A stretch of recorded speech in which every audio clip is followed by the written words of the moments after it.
ਵਾਹਿਗੁਰੂ ਜੀ ਕਾ ਖਾਲਸਾ ਵਾਹਿਗੁਰੂ ਜੀ ਕੀ ਫਤਿਹ। ਅੱਜ ਸੋਮਵਾਰ ਹੈ ਤੇ ਸਾਨੂੰ ਸਾਰਿਆਂ ਨੂੰ ਪਤਾ ਹੈ ਕਿ ਸੋਮਵਾਰ ਵਾਲੇ ਦਿਨ ਮਾਨਯੋਗ ਵੀਰ ਹਰਜੀਤ ਸਿੰਘ ਜੀ ਸੰਕੇਤਕ ਸ਼ਬਦਾਵਲੀ ਜੋ ਸ੍ਰੀ ਗੁਰੂ ਗ੍ਰੰਥ ਸਾਹਿਬ ਵਿੱਚ ਆਈ ਹੈ ਔਰ ਉਹ ਕਿੱਥੇ ਕਿੱਥੇ ਰੈਲੇਵੈਂਟ ਹੈ, ਉਹਦਾ ਬੈਕਗ੍ਰਾਉਂਡ ਕੀ ਹੈ, ਉਹ ਬੜੇ ਵਿਸਤਾਰ ਦੇ ਨਾਲ ਸਾਨੂੰ ਸਮਝਾ ਰਹੇ ਹਨ। ਔਰ ਬੜੀ ਮਤਲਬ ਇੰਪੋਰਟੈਂਟ ਇਨਫੋਰਮੇਸ਼ਨ ਗੁਰੂ ਗ੍ਰੰਥ ਸਾਹਿਬ ਦੀ ਬਾਣੀ ਨੂੰ ਸਮਝਣ ਵਾਸਤੇ ਸਾਡੇ ਵਾਸਤੇ ਬਹੁਤ ਜ਼ਰੂਰੀ ਹੈ। ਤੇ ਮੈਂ ਬੇਨਤੀ ਕਰਾਂਗਾ ਕਿ ਜਿਹੜੇ ਵੀ ਇਸ ਨੂੰ ਸੁਣ ਰਹੇ ਹਨ ਉਹ ਜ਼ਰੂਰ ਆਪਣੇ ਕੋਲ ਨੋਟਸ ਜ਼ਰੂਰ ਲੈਣ, ਤਾਂ ਕਿ ਜਦੋਂ ਸ਼ਬਦ ਅਸੀਂ ਸਹਿਜ ਪਾਠ ਵਿੱਚ ਕਰੀਏ ਜਾਂ ਕੀਰਤਨ ਸੁਣੀਏ ਤਾਂ ਅਸੀਂ ਇਹ ਸ਼ਬਦ ਜਦੋਂ ਸ਼ਬਦਾਵਲੀ ਸੰਕੇਤਕ ਸੁਣੀ ਹੋਈ ਹੋਏਗੀ ਤਾਂ ਉਹ ਸਾਡੇ ਬਹੁਤ ਕੰਮ ਆਏਗੀ। ਤੇ ਮੈਂ ਵੀਰ ਰਣਜੀਤ ਸਿੰਘ ਨੂੰ ਬੇਨਤੀ ਕਰਦਾ ਹਾਂ ਕਿ ਉਹ ਅੱਜ ਦਾ ਜੋ ਸੰਕੇਤਕ ਸ਼ਬਦਾਵਲੀ ਹੈ ਸ਼ਾਇਦ ਫੱਫੇ ਤੋਂ ਉਹਨਾਂ ਨੇ ਸ਼ੁਰੂ ਕਰਨੀ ਹੈ ਜਾਂ ਫੱਫੇ ਤੋਂ ਕਰਨੀ ਹੈ, ਉਹ ਕਰ ਲੈਣਗੇ ਜੀ। ਵਾਹਿਗੁਰੂ ਜੀ ਕਾ ਖਾਲਸਾ ਵਾਹਿਗੁਰੂ ਜੀ ਕੀ ਫਤਿਹ। ਵਾਹਿਗੁਰੂ ਸਾਹਿਬ ਜੀਓ। ਇੱਕ ਓੰਕਾਰ ਸਤਨਾਮ ਕਰਤਾ ਪੁਰਖ ਨਿਰਭਉ ਨਿਰਵੈਰ ਅਕਾਲ ਮੂਰਤ ਅਜੂਨੀ ਸਹਿਬੰ ਗੁਰ ਪ੍ਰਸਾਦ। ਸਨਮਾਨਯੋਗ ਗੁਰੂ ਸਵਾਰਿਓ, ਵਾਹਿਗੁਰੂ ਜੀ ਕਾ ਖਾਲਸਾ ਵਾਹਿਗੁਰੂ ਜੀ ਕੀ ਫਤਿਹ। ਸ੍ਰੀ ਗੁਰੂ ਗ੍ਰੰਥ ਸਾਹਿਬ ਵਿੱਚ ਆਏ ਹੋਏ ਕੋਈ ਸ਼ਬਦ ਜੋ ਸੰਕੇਤ ਤੌਰ ਦੇ ਉੱਤੇ ਇਸਤੇਮਾਲ ਕੀਤੇ ਗਏ ਹਨ, ਉਹਨਾਂ ਦੀ ਵਿਚਾਰ ਅਸੀਂ ਲੜੀਵਾਰ ਕਰ ਰਹੇ ਹਾਂ। ਪਿਛਲੇ ਹਫ਼ਤੇ ਆਖਰੀ ਸ਼ਬਦ ਸਾਡਾ ਬਾਬਰ ਬਾਣੀ ਦੇ ਨਾਲ ਸੰਬੰਧਿਤ ਸੀ, ਜਿਹਦੀ ਵਿਚਾਰ ਅਸੀਂ ਕੀਤੀ ਸੀ। ਅੱਜ ਇੱਕ ਸ਼ਬਦ ਅਸੀਂ ਕਰ ਰਹੇ ਹਾਂ ਬ੍ਰਹਮ ਗਿਆਨੀ ਤੋਂ, ਕਿਉਂਕਿ ਬੱਬੇ ਅੱਖਰਾਂ ਤੋਂ ਸ਼ੁਰੂ ਹੁੰਦੇ ਸ਼ਬਦਾਂ ਦੀ ਵਿਚਾਰ ਚੱਲ ਰਹੀ ਹੈ। ਬ੍ਰਹਮ ਗਿਆਨੀ ਤੇ ਸ਼੍ਰੀ ਗੁਰੂ ਗ੍ਰੰਥ ਸਾਹਿਬ ਵਿੱਚ ਬਹੁਤ ਵਾਰੀ ਇਸਤੇਮਾਲ ਕੀਤਾ ਗਿਆ, ਔਰ ਬ੍ਰਹਮ ਗਿਆਨੀ ਸ਼ਬਦ ਦੀ ਆੜ ਵਿੱਚ ਬਹੁਤ ਸਾਰੇ ਲੋਕਾਂ ਨੇ ਆਪਣੇ ਆਪ ਨੂੰ ਬ੍ਰਹਮ ਗਿਆਨੀ ਵੀ ਕਹਾਉਣਾ ਸ਼ੁਰੂ ਕੀਤਾ। ਬ੍ਰਹਮ ਗਿਆਨੀ ਕੌਣ ਹੈ? ਬ੍ਰਹਮ ਗਿਆਨੀ ਦਾ ਮੂਲ ਕੀ ਹੈ? ਬ੍ਰਹਮ ਗਿਆਨੀ ਕਿੱਥੋਂ ਸ਼ੁਰੂ ਹੋਇਆ? ਇਹ ਕੁਝ ਸ਼ਬਦ ਹਨ ਜਿਨ੍ਹਾਂ ਦੀ ਵਿਚਾਰ ਅੱਜ ਆਪ ਜੀ ਨਾਲ ਕਰ ਰਿਹਾ ਹਾਂ। ਬ੍ਰਹਮ ਸ਼ਬਦ ਦੀ ਜੋ ਵਿਉਂਤਪਤੀ ਹੈ, ਇਹ ਬ੍ਰਿਹਾ ਧਾਤੂ ਤੋਂ ਹੋਈ ਹੈ। ਬੱਬੇ ਨੂੰ ਸਿਹਾਰੀ ਪੈਰ ਚ ਰਾਰਾ ਤੇ ਹਾਹਾ, ਬ੍ਰਿਹਾ ਰਾਮੇ ਇਹ ਧਾਤੂ ਤੋਂ ਇਹਦੀ ਸ਼ੁਰੂਆਤ ਹੋਈ ਹੈ, ਜਿਸ ਦਾ ਅਰਥ ਹੁੰਦਾ ਹੈ ਵਧਣਾ। ਤੋ ਬ੍ਰਹਮ ਇਸ ਧਾਤੂ ਤੋਂ ਪੈਦਾ ਹੋਇਆ ਨਾਮ ਰੂਪੀ ਸ਼ਬਦ ਹੈ। ਇਹ ਨਾਉਨ ਹੈ, ਨਾਉਨ, ਜਿਸ ਦਾ ਅਰਥ ਹੈ ਸਭ ਤੋਂ ਵਧਿਆ ਹੋਇਆ। ਭਾਵ ਕਰਤਾਰ, ਜਗਨਨਾਥ, ਪਰਮਾਤਮਾ, ਅਕਾਲ ਪੁਰਖ, ਜੋ ਸ਼ਬਦ ਅਸੀਂ ਵਰਤ ਲਈਏ ਉਹਦਾ ਅਰਥ ਹੈ ਸਭ ਤੋਂ ਵਧਿਆ ਹੋਇਆ, ਸਭ ਤੋਂ ਵੱਡਾ, ਸਭ ਤੋਂ ਵਧਿਆ ਹੋਇਆ। ਤਾਂ ਬ੍ਰਹਮ ਗਿਆਨ ਦਾ ਅਰਥ ਇਹ ਹੋ ਗਿਆ ਕਿ ਪਰਮਾਤਮਾ ਦਾ ਗਿਆਨ, ਤੇ ਬ੍ਰਹਮ ਗਿਆਨੀ ਉਸ ਵਿਅਕਤੀ ਨੂੰ ਕਿਹਾ ਜਾਂਦਾ ਹੈ ਜਿਸ ਨੂੰ ਬ੍ਰਹਮ ਦਾ ਗਿਆਨ ਪ੍ਰਾਪਤ ਹੋਇਆ। ਕਬੀਰ ਸਾਹਿਬ ਜੀ ਦੀ ਆਪਣੀ ਬਾਣੀ ਦੇ ਵਿੱਚ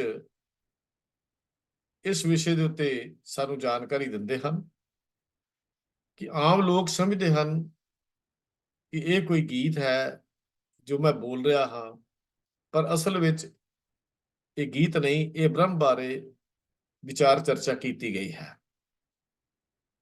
ਜਦੋਂ ਗੌੜੀ ਰਾਗ ਦੇ ਵਿੱਚ ਅਸੀਂ ਭਗਤ ਕਬੀਰ ਜੀ ਦਾ ਇਹ 335 ਅੰਕ ਦੇ ਉੱਤੇ ਵਿਚਾਰ ਪੜ੍ਹਦੇ ਹਾਂ, ਲੋਕ ਜਾਣੇ ਇਹ ਗੀਤ ਹੈ, ਇਹ ਤੋਂ ਬ੍ਰਹਮ ਵਿਚਾਰ, ਜਿਉ ਕਾਂਸੀ ਉਪਦੇਸ਼ ਹੋਏ ਮਾਨ ਸਮਰਤੀ ਬਾਰ।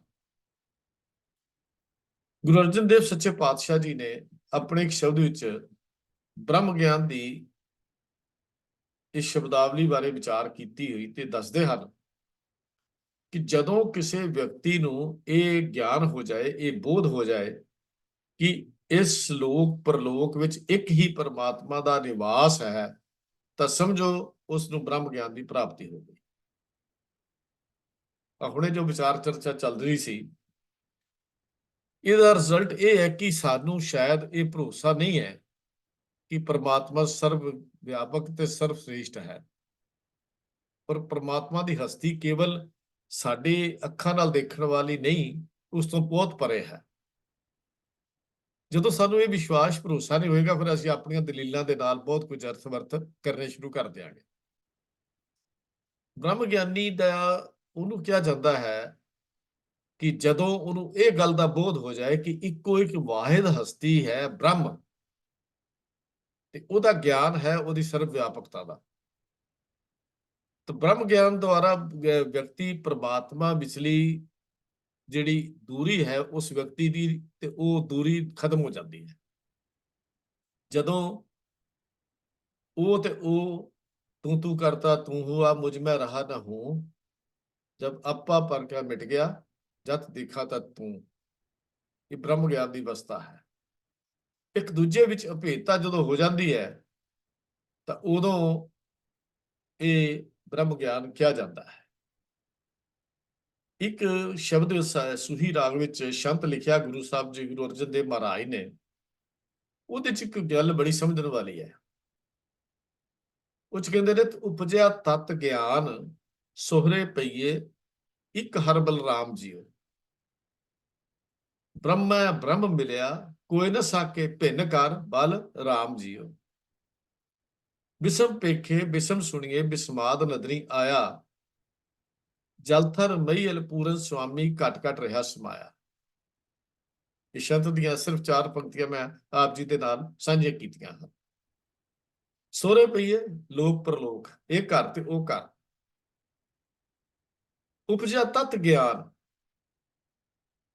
ਜਦੋਂ ਇਹ ਤਤ ਗਿਆਨ ਦਾ ਪਤਾ ਪੈਦਾ ਹੁੰਦਾ ਹੈ ਤੇ ਸੋਹਰੇ ਤੇ ਪਈਏ ਲੋਕ ਤੇ ਪਰਲੋਕ, ਇਹ ਘਰ ਤੇ ਉਹ ਘਰ, ਉਹ ਚ ਇੱਕ ਦਿਸਦਾ ਹੋਇਆ ਪ੍ਰਮਾਤਮਾ ਨਜ਼ਰ ਆਉਂਦਾ ਹੈ। ਇਹ ਘਰ ਵੀ ਉਹਦਾ ਹੈ, ਉਹ ਘਰ ਵੀ ਉਹਦਾ ਹੈ। ਜਿੱਥੇ ਉਹ ਬੈਠ ਕੇ ਸਾਨੂੰ ਸਾਰਿਆਂ ਨੂੰ ਪਾਲਦਾ ਹੈ, ਉਹ ਸਥਾਨ ਕਿਹੜਾ ਹੈ? ਕੋਈ ਸਥਾਨ ਵੀ ਨਹੀਂ। ਉਹ ਸ਼ਕਤੀ ਹੈ, ਤਾਕਤ ਹੈ। ਅਹਿਸਾਸ ਹੋ ਜਾਂਦਾ ਹੈ, ਮਹਿਸੂਸ ਹੋ ਜਾਂਦਾ ਹੈ ਕਿ ਉਦੋਂ ਜਦੋਂ ਤਤ ਗਿਆਨ ਅੰਦਰ ਪੈਦਾ, ਤਤ ਗਿਆਨ ਕਹਿੰਦੇ ਉਹਨੂੰ ਉਹਦੇ ਨੇ, ਜਦੋਂ ਮਨੁੱਖ ਦੀ ਸੋਚ ਵਿੱਚੋਂ ਇਹ ਗੱਲ ਖਤਮ ਹੋ ਜਾਏ ਕਿ ਹੋਰ ਕੋਈ ਸ਼ਕਤੀ ਵੀ ਹੈ। ਤਤ ਗਿਆਨ, ਉਹਨੂੰ ਤਤ ਗਿਆਨ ਨਹੀਂ ਕਹਿੰਦੇ, ਬਾਹਰੀ ਗਿਆਨ ਤਾਂ ਕਹਿ ਸਕਦੇ ਆ। ਜਦੋਂ ਉਹ ਪ੍ਰਮਾਤਮਾ ਦੇ ਉੱਤੇ ਸ਼ੱਕ ਕਰੇਗਾ, ਉਹਦੇ ਬਰਾਬਰ ਦੀ ਸ਼ਕਤੀ ਨੂੰ ਕੋਈ ਹੋਰ ਗਿਆਨ ਕਰੇਗਾ, ਉਹ ਸੰਸਾਰੀ ਗਿਆਨ ਤਾਂ ਹੋ ਸਕਦਾ ਹੈ।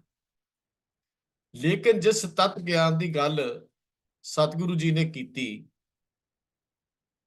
ਇਸ ਸ਼ੰਤ ਰਾਹੀਂ, ਜਿਹੜਾ ਸ਼ੰਤ ਮੈਂ ਆਪ ਜੀ ਦੇ ਨਾਲ ਸਾਂਝਾ ਕੀਤਾ, ਉਸ ਤਤ ਗਿਆਨ ਦੀ ਗੱਲ ਜਦੋਂ ਸਾਨੂੰ ਸਮਝ ਆਏਗੀ ਤਾਂ ਸਾਨੂੰ ਇਹ ਗੱਲ ਪਤਾ ਲੱਗ ਜਾਏਗੀ ਵੀ ਇਹ ਜਿਹੜਾ ਵਿਚਾਰ ਹੈ ਇਹ ਬਹੁਤ ਹੀ ਇੱਕ ਵਿਸਥਾਰ ਵਾਲਾ ਵਿਚਾਰ ਹੈ। ਤਤ ਗਿਆਨ ਜਦੋਂ ਮਿਲਦਾ ਹੈ ਉਦੋਂ ਉਹਦਾ ਤੇ ਤੁਹਾਡਾ, ਮੇਰਾ ਤੇ ਤੇਰਾ, ਇਹ ਸਾਰੇ ਭੇਦ ਮੁੱਕ ਜਾਂਦੇ ਹਨ, ਜੋ ਤਤ ਗਿਆਨ ਦੀ ਗੱਲ ਕੀਤੀ ਹੈ। ਤਾਂ ਬ੍ਰਹਮ ਗਿਆਨੀ ਜਿਹੜਾ ਹੁੰਦਾ ਹੈ, ਉਹਦੀ ਜਦੋਂ ਗੱਲ ਅਸੀਂ ਕਰਦੇ ਹਾਂ, ਸਤਿਗੁਰੂ ਜੀ ਕਹਿੰਦੇ ਨੇ, ਮੈਂ ਵਾਹਿਗੁਰੂ ਤੇਰੇ ਤੋਂ ਸਦਕੇ ਜਾਂਦਾ ਹਾਂ, ਤੇਰੇ ਤੋਂ ਬਲਿਹਾਰ ਜਾਂਦਾ ਹਾਂ। ਜਿਹੜਾ ਮਨੁੱਖ ਸਦਾ ਹੀ ਉਸ ਦੀ ਯਾਦ ਵਿੱਚ ਜੁੜਦਾ ਹੈ, ਉਹਨੂੰ ਆਤਮਿਕ ਜੀਵਨ ਦੀ ਸਮਝ ਆ ਜਾਂਦੀ ਹੈ, ਆਤਮਿਕ ਜੀਵਨ ਦੀ ਸੋਝੀ ਹੋ ਜਾਂਦੀ ਹੈ, ਆਤਮਿਕ ਜੀਵਨ ਨੂੰ ਸਮਝ ਲੈਂਦਾ ਹੈ ਕਿ ਲੋਕ ਪਰਲੋਕ ਵਿੱਚ ਉਹੀ ਪ੍ਰਮਾਤਮਾ ਹੈ। ਉਹ ਜੀਵ ਪਰਮਾਤਮਾ ਨੂੰ ਇਸ ਤਰ੍ਹਾਂ ਮਿਲ ਲੈਂਦਾ, ਬ੍ਰਹਮ ਹੈ ਬ੍ਰਹਮ ਮਿਲਿਆ, ਜਿਹੜੀ ਪੰਕਤੀ ਹੈ ਨਾ, ਬ੍ਰਹਮੇ ਮੈਂ ਮਿਲਿਆ, ਉਹ ਇਸ ਤਰ੍ਹਾਂ ਮਿਲ ਲੈਂਦਾ ਹੈ ਕਿ ਉਹਨੂੰ ਕੋਈ ਹੁਣ ਵੱਖ ਨਹੀਂ ਕਰ ਸਕਦਾ। ਕੋਈ ਨਾ ਸਾਕੇ ਭਿੰਨ ਕਰ ਬਲ ਰਾਮ ਜੀਓ, ਹੁਣ ਉਹ ਨਿਖੇੜ ਨਹੀਂ ਸਕਦਾ। ਸੂਰਜ ਕਿਰਨ ਮਿਲੇ ਜਲ ਕਾ ਜਲ ਹੁਆ ਰਾਮ, ਜੋਤੀ ਜੋਤ ਲਈ ਸੰਪੂਰਨ ਥੀਆ ਰਾਮ ਹੈ। ਸੂਰਜ ਤੇ ਸੂਰਜ ਦੀ ਰੋਸ਼ਨੀ ਦੇਖਣ ਨੂੰ ਲੱਗ ਜਾਪਦੀਆਂ ਨੇ, ਪਰ ਮੂਲ ਇੱਕੋ ਹੀ ਹੈ। ਸਮੁੰਦਰ ਤੇ ਸਮੁੰਦਰ ਤੋਂ ਉੱਠੀ ਹੋਈ ਪਾਣੀ ਦੀ ਬੂੰਦ ਵੇਖਣ ਨੂੰ ਵੱਖ ਜਾਪਦੀ ਹੈ, ਲੇਕਿਨ ਅਸਲਾ ਇੱਕੋ ਹੀ ਹੈ। ਜਦੋਂ ਬ੍ਰਹਮ ਨੂੰ ਮਿਲ ਜਾਂਦਾ ਹੈ, ਰੂਪ ਵੀ ਉਹੀ ਹੋ ਜਾਂਦਾ, ਸਰੂਪ ਵੀ ਉਹੀ ਹੋ ਜਾਂਦਾ ਹੈ, ਫਿਰ ਉਹਦਾ ਪਛਾਣਨਾ ਵੀ ਔਖਾ ਹੋ ਜਾਂਦਾ ਹੈ। ਬ੍ਰਹਮ ਹੈ ਬ੍ਰਹਮ ਮਿਲਿਆ, ਵੱਖ ਕਰ ਹੀ ਨਹੀਂ ਸਕਦਾ। ਉਸ ਮਨੁੱਖ ਨੂੰ ਬਿਸਮ ਪਿੱਖ ਹੈ, ਬਿਸਮ ਸੁਣੀਐ ਬਿਸਮਾਦ ਨਦਰੀ ਆਇਆ। ਬਿਸਮ ਪਿੱਖ ਹੈ, ਹੈਰਾਨ ਕਰ ਦੇਣ ਵਾਲਾ ਆਸ਼ਚਰਜ ਰੂਪ। ਵਾਹ, ਕਮਾਲ, ਸਦਕੇ, ਬਲਿਹਾਰ, ਬਿਸਮ ਭੇਖੈ। ਬਿਸਮ ਸੁਣੀਏ, ਉਹਨੂੰ ਲੱਗਦਾ ਵੀ ਹਰ ਥਾਂ ਉਹੀ ਵੇਖਦਾ ਤੇ ਉਹੀ ਬੋਲਦਾ ਹੈ, ਉਹੀ ਸੁਣਦਾ ਹੈ। ਬਿਸਮ ਭੇਖੇ, ਬਿਸਮ ਸੁਣੀਏ, ਬਿਸਮਾਦ ਨਜ਼ਰੀ ਆਇਆ। ਫਿਰ ਹਰ ਥਾਂ ਤੇ ਉਹ ਨਜ਼ਰੀ ਵੀ ਆਉਂਦਾ ਹੈ।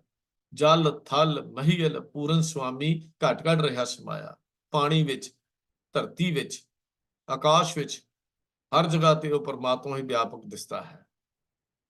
ਤੇ ਅੱਗੇ ਜਾ ਕੇ ਇਸੇ ਸ਼ਬਦ ਵਿੱਚ ਸਤਿਗੁਰੂ ਜੀ, ਗੁਰੂ ਅਰਜਨ ਦੇਵ ਮਹਾਰਾਜ ਜਦੋਂ ਅਗਲੀ ਗੱਲ ਕਰਦੇ ਨੇ ਤਾਂ ਉਹ ਕਹਿੰਦੇ ਨੇ, ਜਿਸ ਤੇ ਉਪਜਿਆ ਤਿਸ ਮਾਹਿ ਸਮਾਇਆ। ਜਿਸ ਤੇ ਉਪਜਿਆ ਤਿਸ ਮਾਹਿ ਸਮਾਇਆ, ਕੀਮਤ ਕਹਿ ਨ ਜਾਏ। ਜਿਸਕੇ ਚਲਤ ਨ ਜਾਈ ਲਖਣੇ, ਨਾਨਕ ਤਿਸਹਿ ਧਿਆਏ। ਵਾਹ, ਕਮਾਲ! ਸੱਚੇ ਪਾਤਸ਼ਾਹ ਦੀ ਸ਼ੈਲੀ ਵੀ ਕਮਾਲ ਦੀ ਹੈ। ਜਿਸ ਪਰਮਾਤਮਾ ਦੇ ਚੋਜ ਤਮਾਸ਼ੇ ਚਲਤ ਜਿਹੜੇ ਨੇ ਬਿਆਨ ਨਹੀਂ ਕੀਤੇ ਜਾ ਸਕਦੇ, ਉਹਦੀ ਖੇਡ ਹੈ, ਉਹਦਾ ਅੰਤ ਪਾ ਨਹੀਂ ਸਕਦੇ। ਜਿਹੜਾ ਮਨੁੱਖ ਸਦਾ ਹੀ ਫਿਰ ਉਹਦਾ ਧਿਆਨ ਰੱਖਦਾ ਹੈ, ਜਿਹੜਾ ਮਨੁੱਖ ਉਹਦੇ ਵਿੱਚ ਧਿਆਨ ਜੋੜਦਾ ਹੈ, ਉਸ ਮਨੁੱਖ ਦੀ ਉੱਚੀ ਆਤਮਿਕ ਅਵਸਥਾ ਦਾ ਮੁੱਲ ਵੀ ਨਹੀਂ ਪਾਇਆ ਜਾ ਸਕਦਾ। ਵਾਹਿਗੁਰੂ ਦੀ ਯਾਦ ਦੀ ਬਰਕਤ ਨਾਲ ਉਹ ਹਰ ਸਮੇਂ ਉਸ ਪਰਮਾਤਮਾ ਵਿੱਚ ਹੀ ਲੀਨ ਰਹਿੰਦਾ ਹੈ। ਵਾਹਿਗੁਰੂ ਦੀ ਯਾਦ ਦੀ ਬਰਕਤ ਨਾਲ। ਜਿਸ ਤੇ ਉਪਜਿਆ ਤਿਸ ਮਾਹਿ ਸਮਾਇਆ, ਕੀਮਤ ਕਹਿ ਨ ਜਾਏ। ਜਿਸਕੇ ਚਲਤ ਨ ਜਾਈ ਲਖਣੇ, ਨਾਨਕ ਤਿਸ ਧਿਆਏ। ਕਿੰਨਾ ਕਮਾਲ ਸਤਿਗੁਰੂ ਜੀ ਨੇ ਸ਼ਬਦ ਵੀ ਦੱਸਿਆ। ਗੁਰੂ ਰਾਮਦਾਸ ਮਹਾਰਾਜ ਜੀ ਵੀ ਜਦੋਂ ਬ੍ਰਹਮ ਦੀ ਮਹਿਮਾ ਨੂੰ ਵਿਚਾਰਦੇ ਹਨ ਤੇ ਉਹਦੇ 'ਚ ਫਰਮਾਉਂਦੇ ਨੇ ਕਿ ਜਿਹੜਾ ਵਿਅਕਤੀ ਸਤਿਗੁਰੂ ਜੀ ਦੀ ਇੱਛਾ ਦੇ ਉਲਟ ਜਾ ਕੇ ਕੋਈ ਕੰਮ ਕਰਦਾ ਹੈ, ਉਹ ਅਤਿਅੰਤ ਦੁਖੀ ਵੀ ਹੁੰਦਾ ਹੈ। ਬ੍ਰਹਮ ਵਿਚਾਰ ਨਾਨਕ ਆਖ ਸੁਣਾਵੇ। ਗੁਰੂ ਰਾਮਦਾਸ ਜੀ ਕਹਿੰਦੇ ਨੇ, ਜੋ ਬਿਨ ਸਤਿਗੁਰ ਕੇ ਮਨ ਮੰਨੇ ਕੰਮ ਕਰਾਏ, ਸੋ ਜੰਤ ਮਹਾ ਦੁਖ ਪਾਵੇ। ਇਹ ਗੌੜੀ ਕੀ ਵਾਰ ਹੈ ਗੁਰੂ ਰਾਮਦਾਸ ਜੀ ਦੀ, ਜਿਹਦੇ 'ਚ ਬਹੁਤ ਸਾਰੀਆਂ ਇਤਿਹਾਸਕ ਘਟਨਾਵਾਂ ਦਾ ਜ਼ਿਕਰ ਵੀ ਗੁਰੂ ਰਾਮਦਾਸ ਜੀ ਨੇ ਕੀਤਾ ਹੋਇਆ ਮਿਲਦਾ ਹੈ। ਤਪਾ ਨਾ ਹੋਵੇ, ਅੰਦਰੋਂ ਲੋਭੀ, ਹੋਰ ਵੀ ਇਹੋ ਜਿਹੀਆਂ ਚੀਜ਼ਾਂ ਸਾਰੀਆਂ ਅੰਦਰੋਂ ਉਹਦੇ 'ਚ ਵਾਰ ਵਿੱਚ ਮਿਲਦੀਆਂ ਨੇ। ਉਹਦੇ ਵਿੱਚ ਇਹ ਪੰਕਤੀ ਆਉਂਦੀ ਹੈ, ਬ੍ਰਹਮ ਵਿਚਾਰ ਨਾਨਕ ਆਖ ਸੁਣਾਵੇ। ਨਾਨਕ ਬ੍ਰਹਮ ਦੀ ਗੱਲ ਆਖ ਕੇ ਸੁਣਾਉਂਦਾ ਹੈ, ਰੱਬ ਦੇ ਘਰ ਦੀ ਗੱਲ ਸੁਣਾਉਂਦਾ ਹੈ ਕਿ ਜੋ ਬਿਨ ਸਤਿਗੁਰ ਕੇ ਮਨ ਮੰਨੇ ਕੰਮ ਕਰਾਏ, ਸੋ ਜੰਤ ਮਹਾ ਦੁਖ ਪਾਵੇ। ਤੇ ਫਿਰ ਅਸੀਂ ਆਪਣੇ ਮਨ ਦੀਆਂ ਗੱਲਾਂ ਕਰਦੇ ਹਾਂ। ਜੇ ਸਤਿਗੁਰ ਦਾ ਮਨ ਹੀ ਨਹੀਂ ਮੰਨਿਆ, ਜੇ ਸਤਿਗੁਰ ਦਾ ਮਨ ਹੀ ਮੰਨੇ ਤਾਂ ਪਾਪ ਸੰਭਲ ਭੰਨੇ ਜਾਣਗੇ। ਵੀ ਜੇ ਸਤਿਗੁਰ ਦਾ ਮਨ ਮੰਨਿਆ ਹੀ ਨਹੀਂ ਤਾਂ ਫਿਰ ਅਸੀਂ ਕਿਵੇਂ ਗੱਲ ਕਰ ਸਕਦੇ ਹਾਂ। ਤਾਂ ਸਤਿਗੁਰ ਜੀ ਅੱਗੇ ਸਾਨੂੰ ਕਹਿੰਦੇ ਨੇ, ਦੂਜੇ ਧਰਮਾਂ ਦੀ ਗੱਲ ਹੋਏਗੀ, ਉਹਨਾਂ 'ਚ ਬ੍ਰਹਮਾ, ਵਿਸ਼ਨੂੰ, ਮਹੇਸ਼ ਨੂੰ ਪ੍ਰਮਾਤਮਾ ਦੇ ਵਾਚਕ ਮੰਨਿਆ ਜਾਂਦਾ ਸੀ। ਪਰ ਗੁਰੂ ਨਾਨਕ ਪਾਤਸ਼ਾਹ ਦੇ ਮਤ ਨੇ ਇਹਨਾਂ ਦੇ ਉਸ ਹੋਂਦ ਨੂੰ ਪ੍ਰਵਾਨ ਹੀ ਨਹੀਂ ਕੀਤਾ। ਗੁਰੂ ਨਾਨਕ ਸਾਹਿਬ ਪ੍ਰਮਾਤਮਾ ਹੀ ਸ੍ਰਿਸ਼ਟੀ ਦਾ ਕਰਤਾ, ਪ੍ਰਮਾਤਮਾ ਹੀ ਸ੍ਰਿਸ਼ਟੀ ਦਾ ਸੰਚਾਲਕ ਹੈ, ਬ੍ਰਹਮ ਹੈ। ਬ੍ਰਹਮਾ ਵਿਸ਼ਨੂੰ ਮਹੇਸ਼ ਨਾ ਕੋਈ, ਅਵਰ ਨਾ ਦਿਸੇ ਇੱਕੋ ਸੋਈ। ਨਾਰ ਪੁਰਖ ਨਹੀਂ ਜਾਤ ਨਾ ਜਨਮਾ, ਨਾ ਕੋ ਦੁੱਖ ਸੁਖ, ਨਾ ਕੋ ਦੁੱਖ ਸੁਖ ਪਾਏਂਦਾ।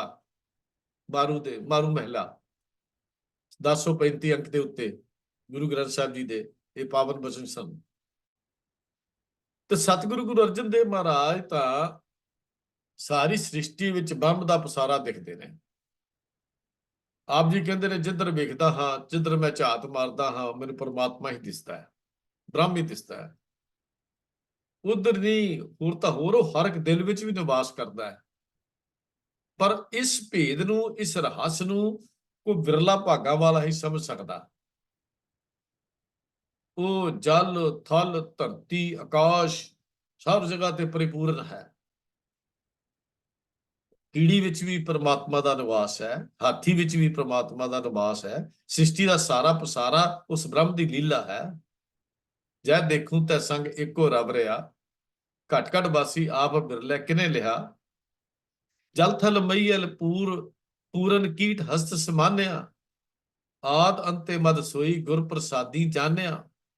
ਬ੍ਰਹਮ ਪਸਰਿਆ ਬ੍ਰਹਮ ਲੀਲਾ, ਗੋਬਿੰਦ ਗੋਨਿਦ ਜਨ ਕਿਹਾ ਸਿਮਰ ਸੁਆਮੀ ਅੰਤਰਜਾਮੀ ਹਰ ਏਕ ਨਾਨਕ ਰਵ ਰਿਹਾ ਆਸਾ ਰਾਗ।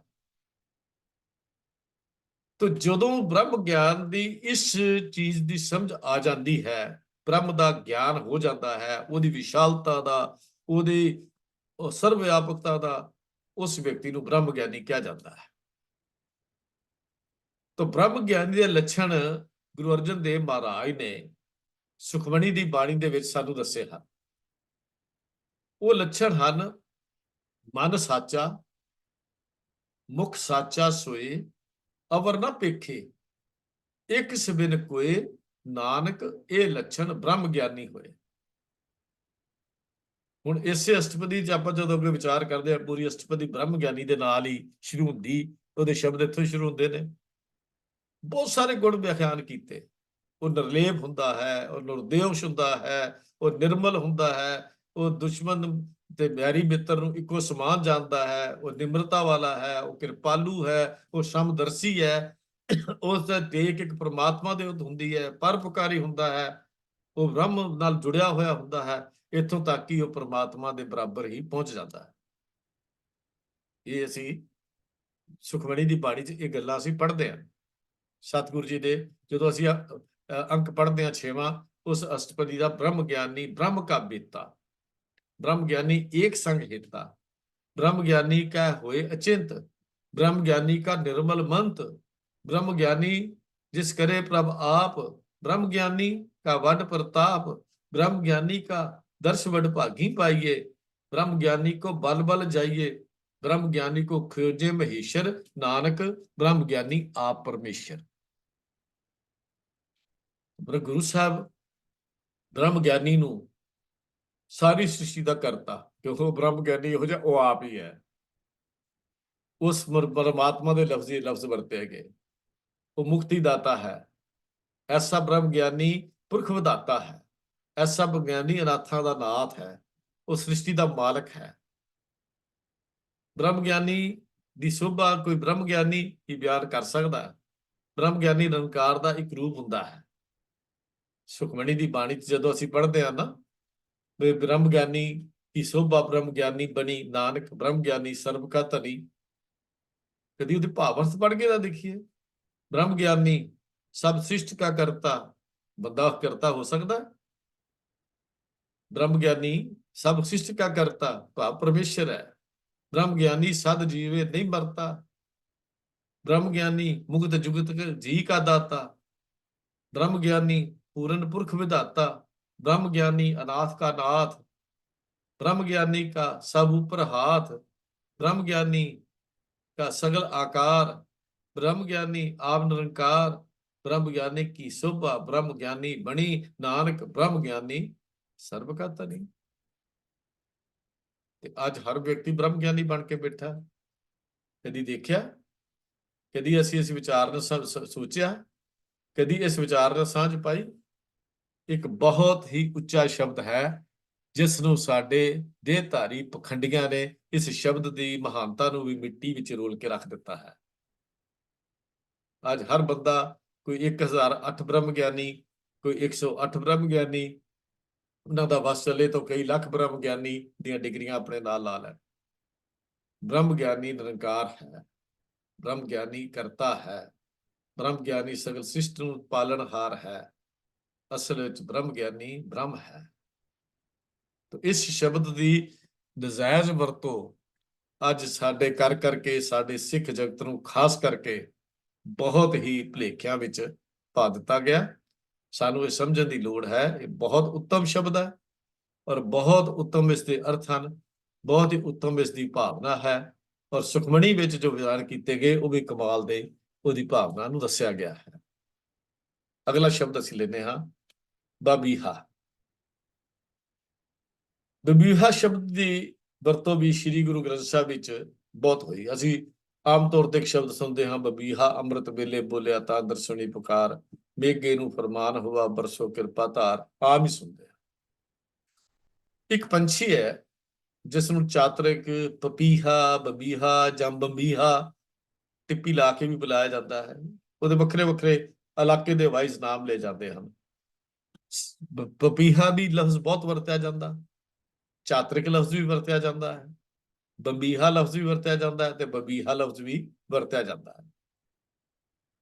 ਇਹਦੇ ਬਾਰੇ ਪ੍ਰਸਿੱਧ ਹੈ, ਇਹ ਗੱਲ ਮਸ਼ਹੂਰ ਹੈ ਕਿ ਜਦੋਂ ਮੀਂਹ ਪੈਂਦਾ ਹੈ ਤੇ ਇਹ ਉਸ ਬਰਸਾਤ ਦੀ ਇੱਕ ਖਾਸ ਬੂੰਦ ਦੀ ਇੱਛਾ ਆਪਣੇ ਮਨ ਵਿੱਚ ਰੱਖਦਾ ਹੈ, ਜਿਸ ਨੂੰ ਸਵਾਂਤੀ ਬੂੰਦ ਕਹਿੰਦੇ ਹਨ। ਕਹਿੰਦੇ ਨੇ ਸਵਾਂਤੀ ਬੂੰਦ ਉਹ ਕਣੀ ਹੈ ਜੋ ਸਵਾਂਤੀ ਨਛੱਤਰ ਵਿੱਚੋਂ ਝਰਦੀ ਹੈ। ਕਹਿੰਦੇ ਨੇ ਜੋ ਇਹਦਾ ਪਿਛਲੇ ਇਹ ਸਵਾਂਤੀ ਬੂੰਦ ਦਾ ਜੋ ਪਿਛੋਕੜਾ ਉਹ ਇਸ ਤਰ੍ਹਾਂ ਦਾ ਹੈ। ਬਵੀਹੇ ਬਾਰੇ ਇਹ ਵੀ ਖਿਆਲ ਹੈ ਕਿ ਉਹ ਕੋਈ ਹੋਰ ਪਾਣੀ ਨਹੀਂ ਪੀਂਦਾ, ਇਹ ਵੀ ਖਿਆਲ ਹੈ। ਅਸਲੀਅਤ ਕੀ ਹੈ ਇਹ ਤਾਂ ਖੋਜਦਾਨ ਹੀ ਦੱਸ ਸਕਦੇ ਨੇ, ਪਰ ਇਹ ਕਿਹਾ ਜਾਂਦਾ ਹੈ ਕਿ ਹੋਰ ਪਾਣੀ ਨਹੀਂ ਪੀਂਦਾ। ਇਸ ਪੰਛੀ ਦੀ ਉਹ ਤੜਫ ਭਰੀ ਜਿਹੜੀ ਭਾਵਨਾ ਹੈ ਤੇ ਤੜਫ ਭਰੀ ਪੁਕਾਰ ਹੈ, ਉਹਨੂੰ ਲੈ ਕੇ ਕਵੀਆਂ ਨੇ, ਸੰਤਾਂ ਨੇ, ਆਤਮ ਜਗਿਆਸੂਆਂ ਨੇ ਉਸ ਆਪਣੇ ਪਿਆਰੇ ਨੂੰ ਮਿਲਣ ਦੀ ਜਿਹੜੀ ਤੜਫ ਹੈ ਉਹਦੇ ਨਾਲ ਕੁਛ ਇਹਦਾ ਟਕਰਾਓ ਕੀਤਾ ਹੈ। ਬਵੀਹੇ ਦੀ ਕੁਰਲਾਟ ਵਿੱਚ ਕਹਿੰਦੇ ਨੇ ਡੂੰਘਾ ਸੋਜ ਹੁੰਦਾ ਹੈ, ਬੜੀ ਤੜਫ ਹੁੰਦੀ ਹੈ। ਜਿਸ ਤਰ੍ਹਾਂ ਉਹ ਬੂੰਦ ਬੂੰਦ ਲਈ ਸਦਾ ਲਈ ਇਹ ਪੁਕਾਰਦਾ ਰਹਿੰਦਾ ਹੈ, ਇਸ ਤਰ੍ਹਾਂ ਜਿਹੜੇ ਰੱਬੀ ਪਿਆਰੇ ਹਨ ਉਹ ਨਾਮ ਰਸ ਲਈ ਤੜਫ ਰੱਖਦੇ ਹਨ। ਇੱਕ ਘੜੀ ਨਾ ਮਿਲਤੇ ਤਾਂ ਕਲਯੁਗ ਹੋਤਾ, ਇਹ ਉਹ ਤੜਫ ਹੈ। ਕੋਈ ਆਨ ਮਿਲਾਵੇ ਮੇਰਾ ਪ੍ਰੀਤਮ ਪਿਆਰਾ, ਇਹ ਉਹ ਤੜਫ ਹੈ। ਕਦੀ ਤੜਫ ਪੈਦਾ ਹੋਈ? ਹੁਣ ਰਹਿ ਨਾ ਸਕਾ ਬਿਨ ਦੇਖੇ ਪ੍ਰੀਤਮਾ, ਮੈਂ ਨੀਰ ਬਹੇ ਬੈ ਚੱਲੇ ਜੀਓ। ਕਦੀ ਅੰਦਰ ਵਿਚਾਰ ਆਇਆ? ਕਦੀ ਇਹ ਸੋਚਿਆ ਉਡੀਨੀ ਉਡੀਨੀ ਉਡੀਨੀ ਕਬ ਘਰ ਆਵੇ ਰੀ? ਉਡੋ ਨਾ ਕਾਗਾ ਕਾਰੇ ਵੇਗ ਮਲੀਜੇ ਆਪਣੇ ਰਾਮ ਪਿਆਰੇ। ਕਦੀ ਤੜਫ ਹੋਈ ਮੇਰਾ ਮਨ ਲੋਚੇ ਗੁਰਦਰਸ਼ਨ ਤਾਈ, ਬਿਲਪ ਕਰੇ ਚਾਤਰਿਕ ਕੀਨੀ ਆਈ? ਕਦੀ ਹੋਇਆ? ਇਹ ਤੜਫ ਹੈ ਉਹਨਾਂ ਰੱਬੀ ਪਿਆਰਿਆਂ ਦੇ ਅੰਦਰ ਜਿਹੜੇ ਪ੍ਰਮਾਤਮਾ ਦੇ ਮਿਲਾਪ ਦੀ ਤਾਂਘ ਰੱਖਦੇ ਹਨ। ਇਹਨੂੰ ਬਵੀਹੇ ਦੇ ਨਾਲ ਤੁਲਨਾ ਕਰ ਦਿੱਤੀ ਗਈ। ਬਵੀਹਾ ਭਿੰਨੀ ਰਹਿਣੀ ਬੋਲ ਬੋਲਿਆ, ਭਿੰਨੀ ਰਹਿਣੀ ਬੋਲਿਆ, ਬਵੀਹਾ ਭਿੰਨੀ ਰਹਿਣੀ ਬੋਲਿਆ, ਸਹਿਜੇ ਸੱਚ ਸੁਭਾਏ। ਮਲਾਰ ਦੀ ਵਾਰ ਦੇ ਵਿੱਚ ਆਉਂਦਾ ਹੈ, ਬਵੀਹਾ ਭਿੰਨੀ ਰਹਿਣ ਬੋਲਿਆ, ਸਹਿਜੇ ਸੱਚ ਸੁਭਾਏ। ਇਹ ਜਲ ਮੇਰਾ ਜਿਉ ਹੈ, ਜਲ ਬਿਨ ਰਹਿ ਨਾ ਜਾਏ। ਗੁਰ ਸ਼ਬਦੀ ਜਲ ਪਾਈਏ, ਵਿੱਚੋਂ ਆਪ ਗਵਾਏ। ਅਸਲ ਵਿੱਚ ਸਤਿਗੁਰ ਜੀ ਨੇ ਇਹਨੂੰ ਸੰਕੇਤਕ ਸ਼ਬਦ ਵਰਤ ਕੇ ਅੰਦਰ ਪ੍ਰੀਤਮ ਦੇ ਮਿਲਣ ਦੀ ਤੜਫ ਦਾ ਜ਼ਿਕਰ ਕੀਤਾ ਹੈ, ਅੰਦਰ ਮਿਲਣ ਦੀ ਗੱਲ ਕੀਤੀ ਹੈ। ਜਦੋਂ ਇਹ ਮਨ ਤੜਫ ਕੇ ਕਹੇਗਾ, ਕਰਵਤ ਭਲਾ ਨਾ ਕਰਵਟ ਤੇਰੀ, ਲਾਗ ਗਲੇ ਸੁਣ ਬੇਨਤੀ ਮੇਰੀ। ਹੋਂ ਵਾਰੀ ਮੁਖ ਫੇਰ ਪਿਆਰੇ, ਕਰਵਟ ਦੀ ਮੂਕੋ ਕਾਹੇ ਕੋ ਮਾਰੇ। ਜੋ ਤਨ ਚੀਰੇ ਅੰਗ ਨਾ ਮੋਰੂ, ਪਿੰਡ ਪਰੇ ਤੋਂ ਪ੍ਰੀਤ ਨਾ ਤੋਰੂ। ਜੇ ਤੂੰ ਕੱਟ ਵੀ ਦਵੇਂ ਤਾਂ ਮੈਂ ਮੂੰਹ ਨਹੀਂ ਮੁੜਦਾ। ਮੇਰਾ ਮਨ ਲੋਚੇ ਗੁਰਦਰਸ਼ਨ ਤਾਈ, ਬਿਲਪ ਕਰੇ ਚਾਤਰਿਕ ਕੀ ਨਿਆਈ। ਇਹ ਹੈ ਚਾਤਰਿਕ ਦੀ ਗੱਲ। ਉਹਦਾ ਇੱਕ ਦ੍ਰਿਸ਼ਟਾਂਤ ਦਿੱਤਾ ਔਰ ਜੀਵ ਨੂੰ ਇਹ ਗੱਲ ਸਮਝਾਈ ਗਈ, ਭਲਿਆ ਅੰਦਰ ਇੰਨੀ ਕੁ ਤੜਫ ਕਰ, ਇੰਨੀ ਕੁ ਮਿਲਾਪ ਦੀ ਤੰਗ ਰੱਖ, ਤਾਂ ਕਿ ਤੇਰੀ ਉਹ ਤੜਫ ਨੂੰ ਸੁਣ ਕੇ ਤੇਰਾ ਪ੍ਰੀਤਮ ਤੇਰੇ ਤੇ ਪ੍ਰਸੰਨ ਹੋ ਜਾਏ। ਇਹ ਅਸਲ ਵਿੱਚ ਇਹ ਦ੍ਰਿਸ਼ਟਾਂਤ ਹੈ ਜਿਹੜੀ ਗੱਲ ਦਿੱਤੀ ਹੈ। ਜਦੋਂ ਅੰਮ੍ਰਿਤ ਵੇਲੇ ਬੋਲਣ, ਜੀਵ ਰੂਪੀ ਬਵੀਹਾ ਅੰਮ੍ਰਿਤ ਵੇਲੇ ਬੋਲਦਾ, ਬਵੀਹਾ ਅੰਮ੍ਰਿਤ ਵੇਲੇ ਬੋਲਿਆ, ਦਾਨਦਾਰ ਸੁਣੀ ਪੁਕਾਰ, ਰੱਬ ਦੇ ਘਰ ਚ ਉਹਦੀ ਪੁਕਾਰ ਸੁਣੀ ਗਈ। ਮੇਘੇ ਨੂੰ ਗੁਰੂ ਰੂਪੀ ਮੇਘਾ, ਗੁਰੂ ਰੂਪੀ ਬੱਦਲ, ਉਹਨੂੰ ਫਰਮਾਨ ਹੋ ਗਿਆ, ਹੁਕਮ ਹੋ ਗਿਆ, ਬਰਸੋ ਕਿਰਪਾ ਧਾਰ ਸ਼ੈਬਰ ਲਾ ਦੇ। ਗੁਰੂ ਨੂੰ ਕਿਹਾ, ਉਸ ਕਰਤਾਰ ਨੇ, ਉਸ ਮਾਲਕ ਨੇ ਮੇਘ ਰੂਪੀ ਗੁਰੂ ਨੂੰ, ਬਰਸੋ ਕਿਰਪਾ ਧਾਰ, ਜਾਓ ਬਰਸੋ ਔਰ ਇਸ ਤੜਫਦੇ ਹੋਏ ਪਿਆਰੇ ਦੇ ਅੰਦਰਲੇ ਜੀਵਨ ਨਾਮ ਦੀ ਦਾਤ ਦੇ ਕੇ ਠੰਡ ਦੀ ਕੜੀ ਵਰਤਾ ਦਿਓ। ਇਹ ਹੈ ਬਵੀਹੇ ਦਾ ਦ੍ਰਿਸ਼ਟਾਂਤ ਜਿਹੜਾ ਗੁਰੂ ਪਾਤਸ਼ਾਹ ਜੀ ਨੇ ਸਾਨੂੰ ਦਿੱਤਾ।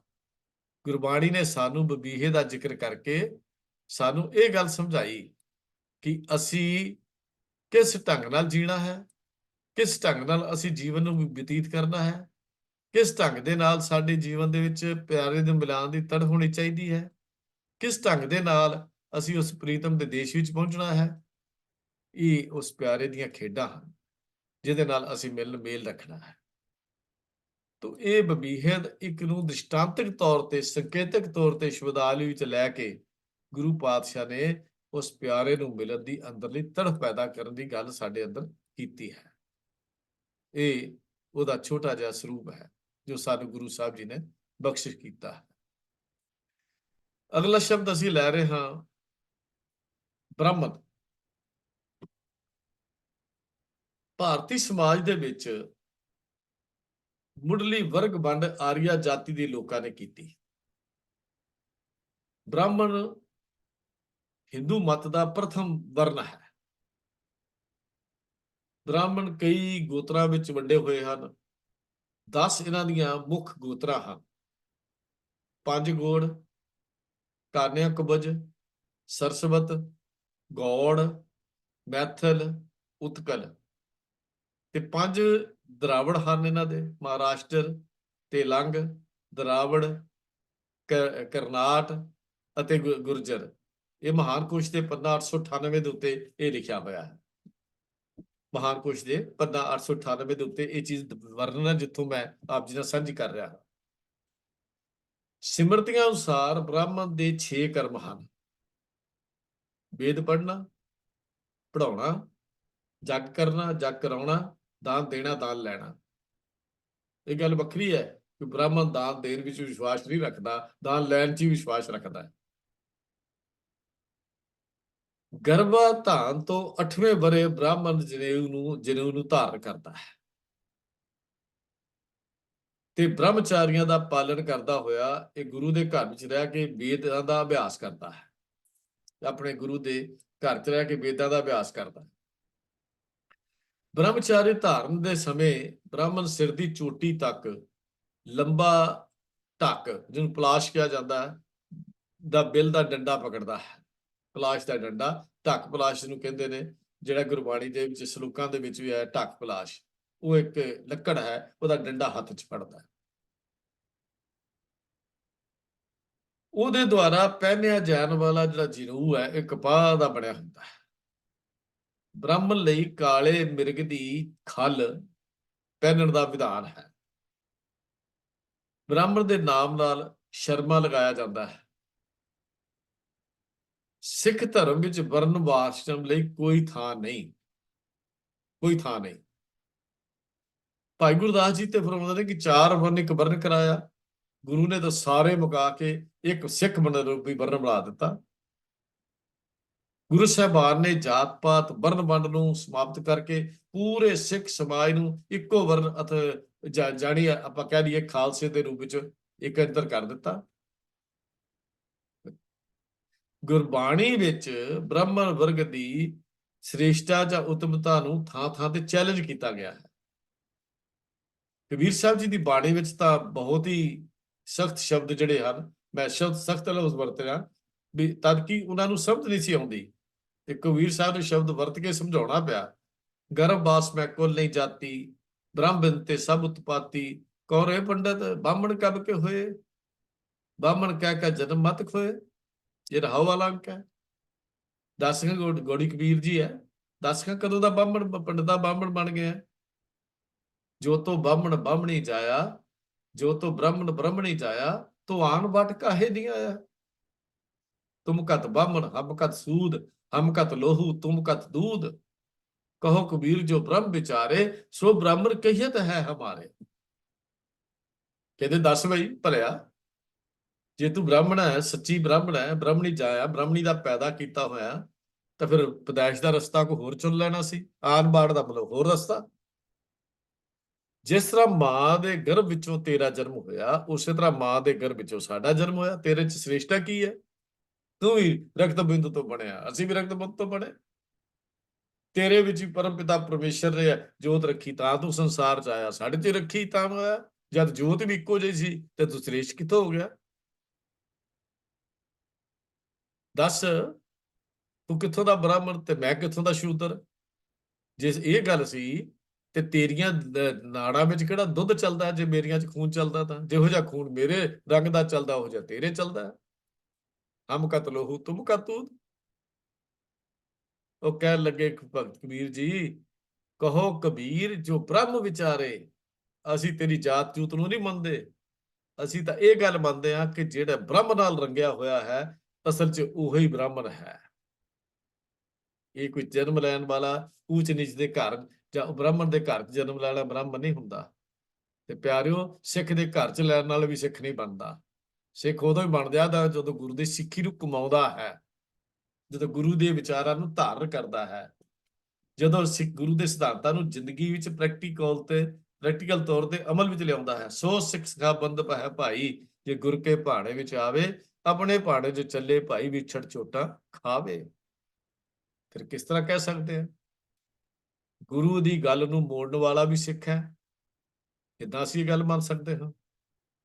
ਸੋ ਸਿੱਖ ਸਿਖਾ ਬੰਦ ਹੈ ਭਾਈ, ਉਹੀ ਹੈ ਜੋ ਗੁਰੂ ਦੇ ਹੁਕਮ ਵਿੱਚ ਚੱਲਦਾ ਹੈ, ਗੁਰੂ ਦੀ ਰਜ਼ਾ ਨੂੰ ਮੰਨ ਲੈਂਦਾ ਹੈ, ਗੁਰੂ ਦੇ ਹਰ ਬਚਨ ਨੂੰ ਖਿੜੇ ਮੱਥੇ ਪ੍ਰਵਾਨ ਕਰਦਾ ਹੈ, ਉਹ ਸਿੱਖ ਹੈ। ਸਤਿਗੁਰੂ ਪਾਤਸ਼ਾਹ ਜੀ ਨੇ ਬ੍ਰਾਹਮਣਾਂ ਦੀ, ਕਾਜ਼ੀਆਂ ਦੀ, ਗੁਰੂ ਨਾਨਕ ਸਾਹਿਬ ਨੇ ਜੋਗੀਆਂ ਦੇ ਆਚਾਰ ਵਿਹਾਰ ਦੀ ਕੜੀ ਆਲੋਚਨਾ ਵੀ ਕੀਤੀ ਹੈ।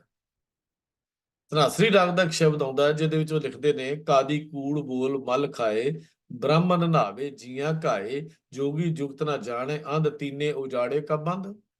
ਦੱਸੋ ਇਹ ਭਲਿਓ, ਤੁਸੀਂ ਧਰਮ ਦੇ ਠੇਕੇਦਾਰ ਬਣ ਗਏ ਹੋ।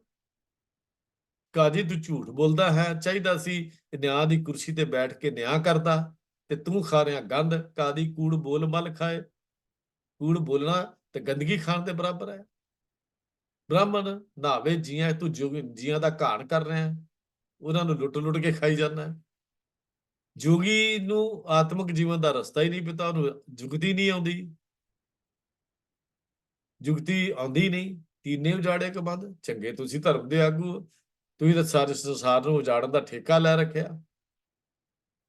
ਫਿਰ ਕਹਿੰਦੇ ਆ ਮੈਂ ਦੱਸਾਂ ਤੈਨੂੰ ਜੋਗ ਕੀ ਹੁੰਦਾ ਹੈ, ਬ੍ਰਾਹਮਣ ਕਿਹਨੂੰ ਕਹਿੰਦੇ ਨੇ, ਆਹ ਤੈਨੂੰ ਮੈਂ ਸਮਝਾਵਾਂ ਕਾਜੀ ਕੌਣ ਹੁੰਦਾ ਹੈ।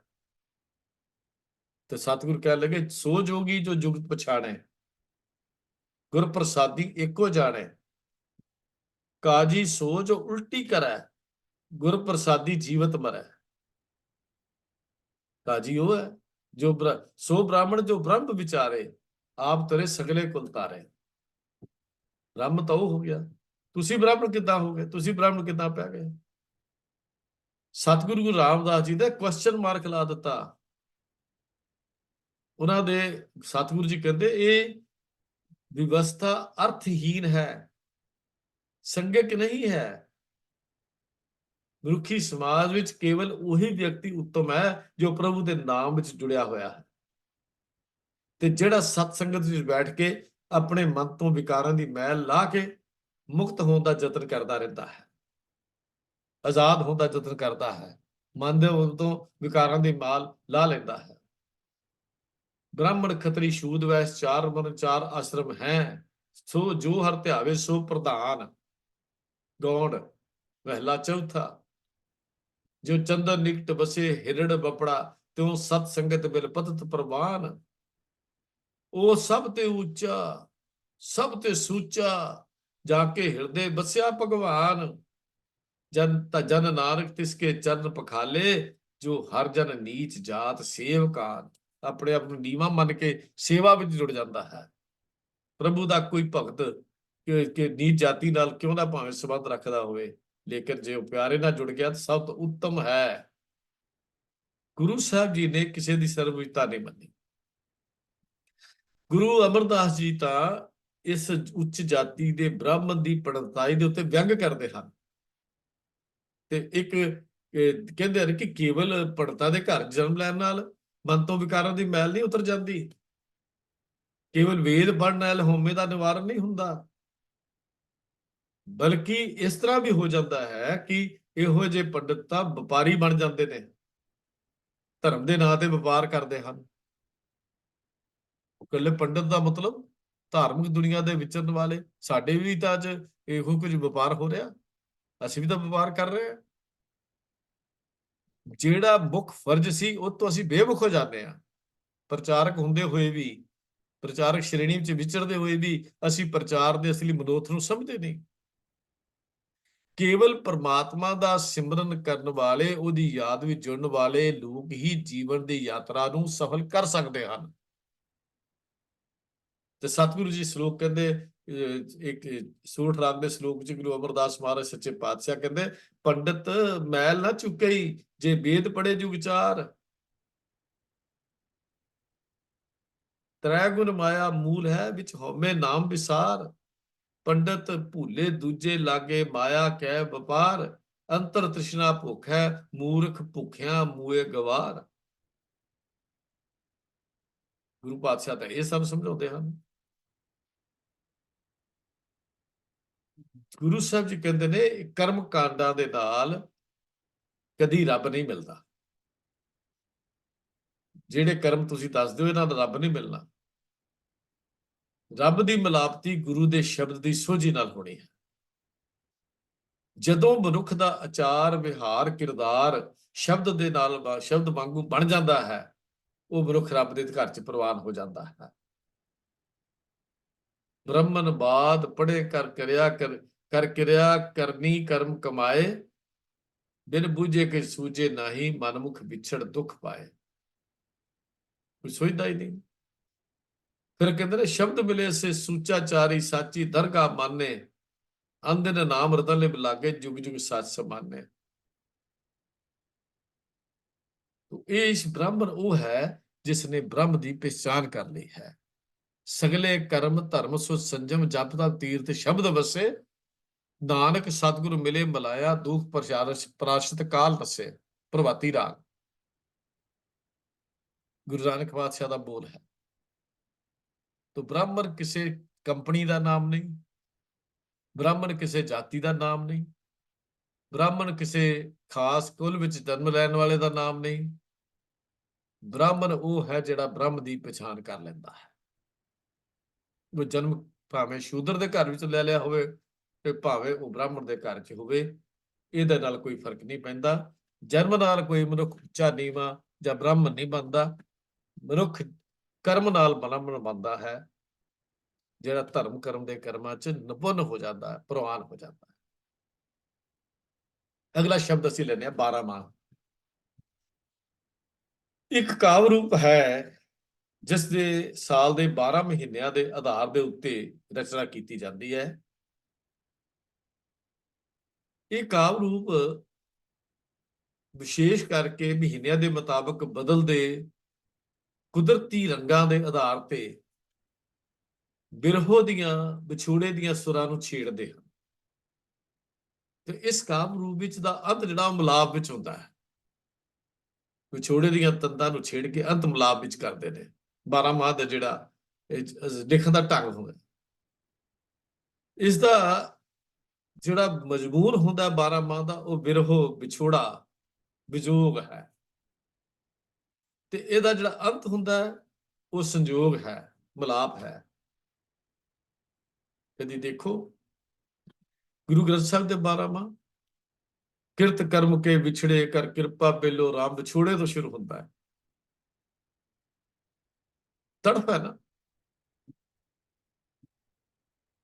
बासूद साध सुलेमानी लाहौरी जो दा लिखा हुआ एक फारसी 12 माह मिलता है, जो 1047 ਚ ਜਨਮਿਆ ਤੇ 1122 ਚ ਜਿਹਦਾ ਅੰਤ ਹੁੰਦਾ ਹੈ। ਉਹਦਾ ਇੱਕ ਲਿਖਿਆ ਫਾਰਸੀ ਚ 12 ਮਾਹ ਇੱਕ ਮਿਲਦਾ, ਜਿਹੜਾ ਇੱਕ ਗੱਲ ਦਾ ਇੱਕ ਪ੍ਰਮਾਣ ਪੇਸ਼ ਕਰਦਾ ਹੈ ਕਿ ਭਾਰਤੀ ਸਾਹਿਤ ਵਿੱਚ ਇਸ ਦੀ ਪੁਰਾਣੀ ਪਰੰਪਰਾ ਰਹੀ ਹੈ 12 ਮਾਹ ਦੀ ਲਿਖਣ ਦੀ, ਜਿਸ ਤੋਂ ਪ੍ਰਭਾਵਿਤ ਹੋ ਕੇ ਫਾਰਸੀ ਕਵੀ ਨੇ 12 ਮਾਹ ਲਿਖਿਆ। ਕਿਉਂਕਿ ਈਰਾਨੀ ਸ਼ਾਇਰੀ ਵਿੱਚ ਤਾਂ ਇਸ ਦਾ ਰਿਵਾਜ ਹੀ ਨਹੀਂ ਸੀ। ਇਸ ਤੋਂ ਪਿੱਛੋਂ ਦੇ ਹਿੰਦੀ 12 ਮਾਹ ਆਮ ਮਿਲਦੇ ਹਨ। ਉਸ ਸਦੀ ਤੋਂ 11ਵੀਂ ਸਦੀ ਤੋਂ ਬਾਅਦ ਦੇ 12 ਮਾਹ ਫਿਰ ਆਮ ਮਿਲਦੇ ਹਨ। ਸੰਤਾਂ ਨੇ, ਭਗਤਾਂ ਨੇ ਜਾਂ ਗੁਰੂ ਸਾਹਿਬਾਨ ਨੇ ਵੀ ਇਸ ਕਾਵਿ ਰੂਪ ਦਾ ਇਸਤੇਮਾਲ ਕੀਤਾ ਹੈ। ਇਹਦੇ ਚ ਇੱਕ ਪੰਜਾਬੀ 12ਵਾਂ ਨਾਮ ਦੀ ਪੁਸਤਕ ਵੀ ਲਿਖੀ ਗਈ ਹੈ, ਜਿਹਦਾ ਬਹੁਤ ਸਾਰਾ ਪਿਛੋਕੜ ਉਹਦੇ ਵਿੱਚ ਦਿੱਤਾ ਗਿਆ ਹੈ, ਪਿਆਰਾ ਸਿੰਘ ਪਦਮ ਦੀ। ਉਹਦਾ ਤਾਂ ਖੈਰ ਮੇਰੇ ਵੀਰਵਾ ਮੈਂ ਆਪਣਾ ਸਾਂਝਾ ਨਹੀਂ ਕਰ ਰਿਹਾ, ਲੇਕਿਨ ਉਹਦੇ ਚ ਬਹੁਤ 12 ਮਾਹ ਦੇ ਪਿਛੋਕੜ ਦਿੱਤੇ ਹੋਏ ਹਨ, ਜਿੱਥੋਂ ਥੋੜੀਆਂ 2-4 ਲਾਈਨਾਂ ਮੈਂ ਆਪਣਾ ਸਾਂਝੇ ਕੀਤੀਆਂ ਹਨ। ਤਾਂ ਸ੍ਰੀ ਗੁਰੂ ਗ੍ਰੰਥ ਸਾਹਿਬ ਵਿੱਚ 12 ਮਾਹ ਹਨ। ਗੁਰੂ ਨਾਨਕ ਸਾਹਿਬ ਦਾ ਰਚਿਤ 12 ਮਾਹ 17 ਛੰਦ ਉਹਦੇ ਵਿੱਚ ਹਨ, ਤੁਖਾਰੀ ਰਾਗ ਵਿੱਚ ਹੈ। ਤੇ ਗੁਰੂ ਅਰਜਨ ਦੇਵ ਮਹਾਰਾਜ ਦਾ ਰਚਿਆ ਹੋਇਆ ਕ੍ਰਿਤ 12 ਮਾਹ ਇਹ ਮਾਤ ਰਾਗ ਵਿੱਚ ਹੈ, ਜਿਹਦੇ 14 ਛੰਦ ਹਨ। ਇਹਨਾਂ 12 ਮਾਹਾਂ ਦੇ ਵਿੱਚ ਜੀਵ ਆਤਮਾ ਤੇ ਪ੍ਰਮਾਤਮਾ ਦੇ ਵਿਛੋੜੇ ਦਾ ਜ਼ਿਕਰ ਕਰਕੇ ਅੰਤ ਉਸ ਅਧਿਆਤਮਕ ਮਿਲਾਪ ਦਾ ਇੱਕ ਨਕਸ਼ਾ ਖਿੱਚਿਆ ਗਿਆ ਹੈ। ਤੁਖਾਰੀ 12 ਮਾਹ ਜੇ ਅਸੀਂ ਦੇਖਦੇ ਹਾਂ ਤਾਂ ਇਹ ਕੁਦਰਤੀ ਚਿਤਰਨ ਦੇ ਵਿਛੋੜੇ ਦੇ ਰੰਗਾਂ ਨਾਲ ਭਰਿਆ ਹੋਇਆ 12 ਮਾਹ ਹੈ। ਸਹਿਜ ਪਾਠ ਕਰਦਿਆਂ ਮੈਂ ਕੱਲ ਹੀ ਇਹਦਾ ਪਾਠ ਕੀਤਾ, ਤੁਖਾਰੀ 12 ਮਾਹ ਦਾ ਕਿਆ ਚਿਤਰਨ ਹੈ ਉਹਦੇ ਵਿੱਚ ਵਿਛੋੜੇ ਦਾ। ਮਾਹ 12 ਮਾਹ ਜਿਹੜਾ ਹੈ ਇਹ ਸਰਲ ਬੋਲੀ ਵਿੱਚ ਲਿਖਿਆ ਹੋਇਆ, ਇਹ ਵੀ ਉਸੇ ਮਿਸਾਲ ਨੂੰ ਸਾਡੇ ਸਾਹਮਣੇ ਰੱਖਦਾ ਹੈ। ਜਿਵੇਂ ਤੁਖਾਰੀ ਰਾਗ ਵਿੱਚ ਚੇਤ ਬਸੰਤ ਭਲਾ ਭਵਰ ਸੁਹਾਵੜੇ ਬਨ ਫੂਲੇ ਮੰਝ ਬਾਹਰ ਮੈਂ ਫਿਰ ਘਰ ਬਾਹੜੇ। ਕਿਆ ਕਮਾਲ ਦੇ ਬੋਲ ਲਿਖਦੇ ਹਨ ਸਤਿਗੁਰੂ ਸੱਚੇ ਪਾਤਸ਼ਾਹ ਜੀ। ਜਿਹੜਾ 12 ਮਾਹ 1107 1108 ਅੰਕ ਤੇ ਜਾ ਕੇ ਸ਼ੁਰੂ ਹੁੰਦਾ ਤੁਖਾਰੀ ਰਾਗ ਦਾ, ਉਹ ਤਾਂ ਦੇਖਣ ਵਾਲੀ ਚੀਜ਼ ਹੈ। ਗੁਰੂ ਪਾਤਸ਼ਾਹ ਨੇ ਕਮਾਲ ਦੀਆਂ ਗੱਲਾਂ ਉਹਦੇ ਚ ਲਿਖੀਆਂ। ਕਿਆ ਵਿਛੋੜੇ ਦੀ ਗੱਲ, ਹਾਲਾਂਕਿ ਦੋਨੇ 12 ਮਾਹ ਦਾ ਫਰਕ ਨਹੀਂ ਹੈ, ਨਾ ਹੀ ਕੋਈ ਫਰਕ ਹੈ ਦੋਨੇ 12 ਮਾਹ ਦਾ। ਕਹਿੰਦੇ ਚੇਤ ਦਾ ਮਹੀਨਾ ਚੰਗਾ ਲੱਗਦਾ ਹੈ, ਚੇਤ ਬਸੰਤ ਭਲਾ, ਕਿਉਂ ਬਸੰਤ ਦਾ ਮੌਸਮ ਵੀ ਪਿਆਰਾ ਲੱਗਦਾ ਹੈ। ਅਸਲ ਵਿੱਚ ਚੇਤ ਦਾ ਮਹੀਨਾ ਬਸੰਤ ਦਾ ਮਹੀਨਾ ਹੈ। ਪਤਾ ਨਹੀਂ ਸਾਡੇ ਪ੍ਰਬੰਧਕਾਂ ਨੇ ਉਹਨੂੰ ਫਰਵਰੀ ਜਾਂ ਕਿੱਥੇ ਜਾ ਕੇ ਬਸੰਤ ਵਾੜ ਦਿੱਤੀ, ਔਰ ਬਸੰਤ ਰਾਗ ਦੀ ਗਾਇਕੀ ਕਦੋਂ ਸ਼ੁਰੂ ਹੋ ਜਾਂਦੀ ਹੈ, ਜਦਕਿ ਅਸਲੀ ਬਸੰਤ ਰਾਗ ਦੀ ਗਾਇਕੀ ਇੱਥੋਂ ਸ਼ੁਰੂ ਹੁੰਦੀ ਹੈ। ਅਸੀਂ ਇਹਨੂੰ ਹੋਲੇ ਦੇ ਨਾਲ ਜੋੜ ਲਿਆ, ਉਹਨੂੰ ਪਿੱਛੇ ਜੋੜ ਦਿੱਤਾ। ਸਾਨੂੰ ਤਾਂ ਗੁਰੂ ਸਾਹਿਬ ਦੇ 12 ਮਾਹ ਦੀ ਵੀ ਸਮਝ ਨਾ ਆਈ। ਚੇਤ ਦਾ ਮਹੀਨਾ ਚੰਗਾ ਲੱਗਦਾ ਹੈ, ਚੇਤ ਬਸੰਤ ਭਲਾ ਭਵਰ ਸੁਹਾਵੜੇ, ਕਿਉਂਕਿ ਇਸ ਮੌਸਮ ਦੇ ਵਿੱਚ, ਇਸ ਮਹੀਨੇ ਦੇ ਵਿੱਚ ਖੁੱਲੀ ਜੂਹਾਂ ਦੇ ਵਿੱਚ ਬਨਸਪਤੀ ਦੇ ਨੂੰ ਫੁੱਲ ਲੱਗਦੇ ਹਨ, ਖਿੜਦੀ ਹੈ। ਕੁਦਰਤ ਦਾ ਪੂਰਾ ਕ੍ਰਿਸ਼ਮਾ ਸਾਹਮਣੇ ਨਜ਼ਰ ਆਉਂਦਾ ਹੈ। ਕੁਦਰਤ ਦਾ ਪੂਰਾ ਕ੍ਰਿਸ਼ਮਾ, ਕਿਆ ਮੌਸਮ, ਕਿਆ ਖੂਬਸੂਰਤੀ ਹੈ। ਫੁੱਲਾਂ ਦੇ ਬੈਠੇ ਹੋਏ ਜਿਹੜੇ ਭਵਰੇ ਹਨ, ਭਵਰ ਸੁਹਾਵੜੇ, ਉਹ ਵੀ ਸੋਹਣੇ ਲੱਗਦੇ ਨੇ, ਸੁਗੰਧੀਆਂ ਮਾਣਦੇ ਨੇ। ਪ੍ਰਭੂ ਦੇ ਨਾਮ ਰੂਪੀ ਫੁੱਲ ਉੱਤੇ ਗੁਰੂ ਦਾ ਪਿਆਰਾ ਭਵਰਾ ਜਦੋਂ ਬੈਠਾ, ਉਹ ਵੀ ਬੜਾ ਸੋਹਣਾ ਲੱਗਦਾ ਹੈ। ਚੇਤ ਬਸੰਤ ਭਲਾ, ਪ੍ਰਭੂ ਦੇ ਨਾਮ ਰੂਪੀ ਖਿੜੇ ਹੋਏ ਫੁੱਲ ਤੇ ਉਤੇ ਗੁਰਸਿੱਖ ਰੂਪੀ ਭਵਰਾ ਜਦੋਂ ਉਹਦਾ ਰਸ ਪੀਂਦਾ ਤਾਂ ਉਹ ਵੀ ਬਹੁਤ ਮਿੱਠਾ ਪਿਆਰਾ ਲੱਗਦਾ ਹੈ। ਗੁਰੂ ਤਾਂ ਇਸ ਦੀ ਜ਼ਿਕਰ ਕਰਦੇ ਨੇ, ਕਹਿੰਦੇ ਨੇ ਬਨ ਫੁੱਲੇ ਮੰਝ ਬਾਹਰ ਮੈਂ ਫਿਰ ਘਰ ਬਾੜੇ। ਕਹਿੰਦੇ ਬਾਹਰ ਇਸ ਬਨਸਪਤੀ ਖਿਲ ਗਏ, ਬਨਸਪਤੀ ਖਿਲ ਗਈ ਤੇ ਮੇਰੇ ਹਿਰਦੇ ਦਾ ਕੌਲ ਫੁੱਲ ਵੀ ਕਿਤੇ ਖਿੜ ਜਾਏ। ਮੈਂ ਫਿਰ ਘਰ ਬਾਹਰ ਤੇ ਮੇਰਾ ਪ੍ਰਭੂ ਮੇਰੇ ਘਰ ਵਿੱਚ ਆ ਜਾਏ। ਆਪਸ ਇਹ ਤਰਲਾ ਹੈ ਨਾ, ਇਹ ਪਿਆਰ ਪ੍ਰੀਤਮ ਦੇ ਪਿਆਰ ਦੀ ਕਿਤਾਬ ਹੈ ਨਾ। 12 ਮਾਹਾਂ ਦੇ ਵਿੱਚ ਤੁਖਾਰੀ ਦੀ ਜਦੋਂ ਪਹਿਲੀ ਇਹ ਚੇਤ ਦੀ ਗੱਲ ਹੀ ਪੜ੍ਹਦੇ ਆ ਤਾਂ ਕਿੰਨੀ ਪਿਆਰ ਹੈ, ਕਿੰਨੀ ਤੜਫ ਹੈ ਉਹਦੇ ਵਿੱਚ।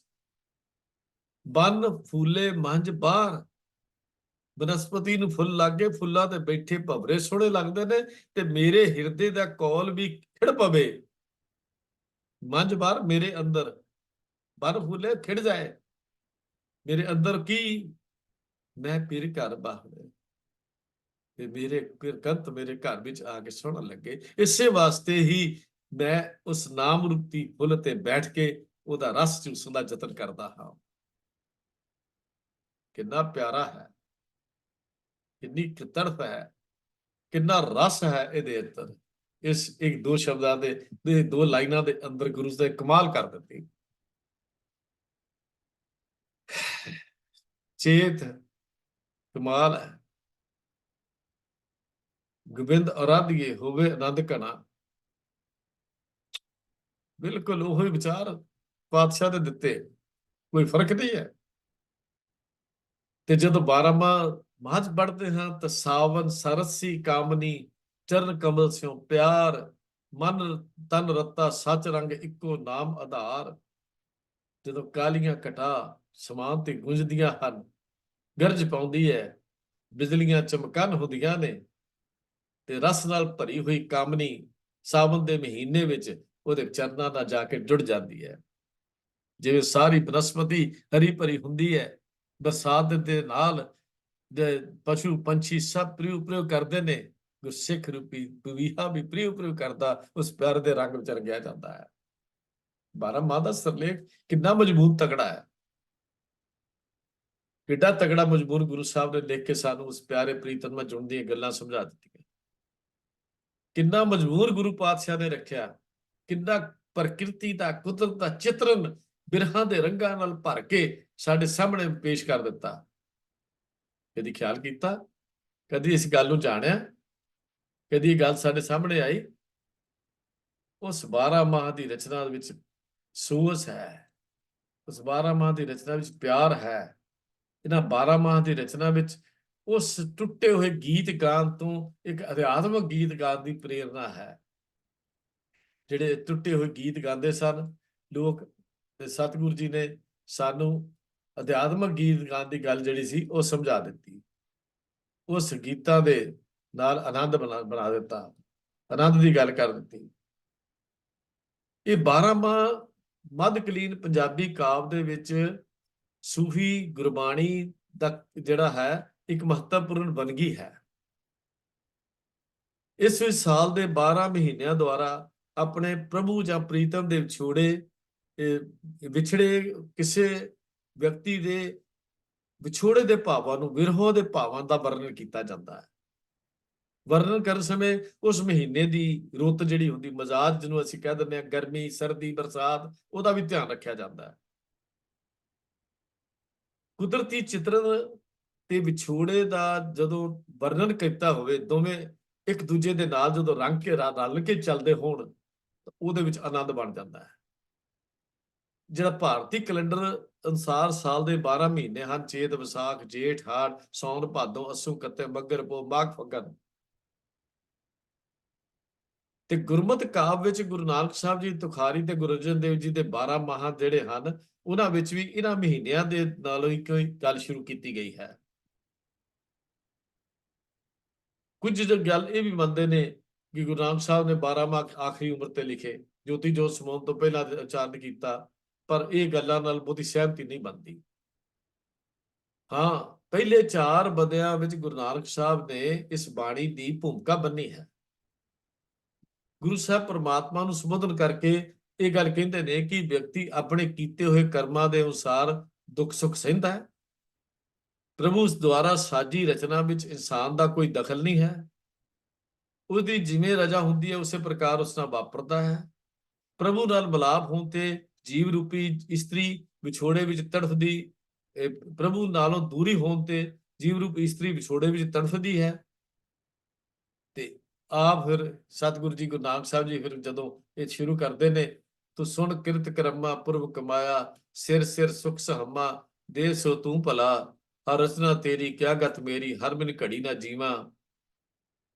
ਫਿਰ ਬਾਜ ਦੁਹੇਲੀ ਕੋਈ ਨਾ ਬੇਲੀ, ਗੁਰਮੁਖ ਅੰਮ੍ਰਿਤ ਪੀਵਾਂ, ਰਚਨਾ ਰਾਜ ਰਹੇ ਨਿਰੰਕਾਰੀ, ਪ੍ਰਭ ਮਨ ਕਰਮ ਸੁਕਰਮਾ, ਨਾਨਕ ਪੰਥ ਨਿਹਾਲੇ, ਸਾ ਤਨ ਤੂੰ ਸਨ ਆਤਮ ਰਾਮ, ਤੂੰ ਸੁਣ ਆਤਮ ਰਾਮਾ। ਇੱਥੋਂ ਗੁਰੂ ਸਾਹਿਬ ਜੀ ਨੇ ਗੱਲ ਸ਼ੁਰੂ ਕੀਤੀ। ਇਸ ਤੋਂ ਬਾਅਦ ਗੁਰੂ ਸਾਹਿਬ ਜੀ ਨੇ ਵੱਖ-ਵੱਖ ਮਹੀਨਿਆਂ ਦੀ ਮਨੋਸਥਿਤੀ ਜਿਹੜੀ ਸੀ ਉਹਨੂੰ ਵਰਣਨ ਕੀਤਾ। ਜਿਵੇਂ ਚੇਤ ਦੇ ਵਿੱਚ ਫਿਰ ਘਰ ਨਹੀਂ ਆਵੇ, ਧਨ ਕਿਉਂ ਸੁਖ ਪਾਵੇ, ਵਿਰਹ ਵਿਰੋਧ ਧਨ ਸੀਜੇ। ਫਿਰ ਵਿਸਾਖ ਵਿੱਚ ਕਹਿੰਦੇ ਘਰ ਆਓ ਪਿਆਰੇ, ਦੁੱਤਰ ਤਾਰੇ, ਤੁਧ ਬਿਨ ਅੱਡ ਨਾ ਮੋਲੋ। ਜਦੋਂ ਸ਼ੁਰੂ ਕਰਦੇ ਨਾ ਵਿਸਾਖ ਭਲਾ ਸ਼ਾਖਾ ਵੇਸ ਕਰੇ, ਤੇ ਉਹਦੇ ਚ ਲਿਖਦੇ ਘਰ ਆਓ ਪਿਆਰੇ, ਦੁੱਤਰ ਤਾਰੇ, ਤੁਧ ਬਿਨ ਅੱਡ ਨਾ ਬੋਲੋ, ਤੇਰੇ ਤੋਂ ਬਿਨਾ ਮੇਰੀ ਕੀ ਕੀਮਤ ਹੈ। ਫਿਰ ਜੇਠ ਵਿੱਚ ਲਿਖਦੇ ਨਿਮਾਣੀ ਨਿਤਾਣੀ, ਹਰ ਬਿਨ ਕਿਉਂ ਪਾਵੇ ਸੁਖ ਮਹਿਲੀ, ਤੜਫ। ਹਾੜ ਦੇ ਵਿੱਚ ਫਿਰ ਜੋ ਕਹਿੰਦੇ ਨੇ ਅਵਗੁਣ ਬਾਧ ਚਲੀ, ਦੁਖਿਆਗੇ ਸੁਖ ਤੇ ਸਾਸ ਸੰਭਾਲੇ। ਤੇ ਸਾਵਨ ਦਾ ਮਹੀਨਾ ਜਦੋਂ ਆਉਂਦਾ ਕਹਿੰਦੇ ਕੀ ਮਹੀਨਾ, ਕਾਹਦੀਆਂ ਬਿਜਲੀਆਂ ਚਮਕਦੀਆਂ ਨੇ, ਫਿਰ ਘਰ ਨਹੀਂ ਆਵੇ ਮਰੀਏ ਹਾਵੇ, ਦਾਮਨ ਚਮਕ ਡਰਾਏ। ਮੈਨੂੰ ਤਾਂ ਬਿਜਲੀ ਤੋਂ ਡਰ ਲੱਗਦਾ ਹੈ, ਜਦ ਕਿ ਖੁਸ਼ਹਾਲੀ ਆਣੀ ਚਾਹੀਦੀ ਸੀ। ਵਿਛੋੜਾ ਹੈ। ਭਾਦੋ ਚ ਕਹਿੰਦੇ ਨੇ ਵਰਸੇ ਨਿਸਕਾਲੀ ਕਿਉਂ ਸੁਖਵਾਲੀ, ਦਾਦਰ ਮੋਰ ਲਵੰਤੇ, ਦਾਦਰ ਬੋਲਦੇ ਮੋਰ ਬੋਲਦੇ, ਪਰ ਮੈਂ ਕਿੱਥੋਂ, ਮੇਰੇ ਅੰਦਰ ਤਾਂ ਵਿਛੋੜਾ ਹੈ। ਝੂਠ ਬਿਗੁੱਤੀ, ਅੱਗੋਂ ਅਸੂ ਦਾ ਮਹੀਨਾ ਜਦੋਂ ਕਹਿੰਦਾ ਸਤਿਗੁਰੂ ਜੀ ਨੇ ਉਹਦੇ ਚ ਲਿਖਦੇ, ਝੂਠ ਬਿਗੁੱਤੀ ਤਾਂ ਫਿਰ ਮੁੱਤੀ, ਕੂਕੋ ਕਾਸ ਫੁੱਲੇ। ਇਹ ਅੱਗੇ ਜਾ ਕੇ ਫਿਰ ਪਾਤਸ਼ਾਹ ਕੱਤਕ ਦਾ ਕਹਿੰਦੇ ਦੀਪਕ ਰਸ ਤੋਲੇ ਧਨ ਫਿਰ ਦੀਪਕ ਰਸ ਤੇਲੋ ਧਨ ਫਿਰ ਮੇਲੋ, ਧਨ ਉਮਾਹਿ ਸਰਸੀ।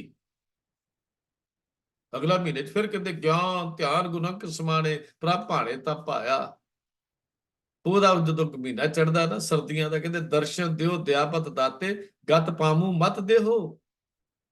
ਮਾਘ ਦੇ ਮਹੀਨੇ ਦੇ ਫਿਰ ਕਹਿੰਦੇ ਸਾਜਨ ਸਹਿਜ ਮਿਲੇ, ਗੁਣ ਗਏ ਅੰਕ ਸਮਾਨਿਆ। ਤੇ ਫੱਗਣ ਦਾ ਜਦੋਂ ਫਲਗੁਨ ਕਹਿੰਦੇ ਨੇ ਬਹੁਤੇ ਬੇਸ ਕਰੀ ਫਿਰ ਬਾਜੋ, ਮਹਿਲੀ ਲਹਾ ਨਾ ਥਾਉ।